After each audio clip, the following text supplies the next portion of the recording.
In this episode of Musings by the All You Can Eat Japanese Korean Barbecue in Kyoto, we have ordered a light menu. How much it costs? Around like $29. Sorry, sumimasen.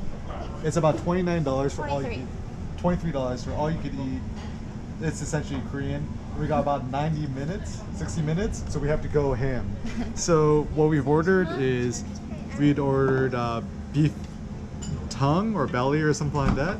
We've got the meats, okini, we've got the kimchi, the salads, and we're gonna grill it in here. So the reason I love Korean barbecue is that it's a fun opportunity to use these little chopsticks here to start grilling random stuffs on the grill. And there's holes in here so I can drain out all the fat.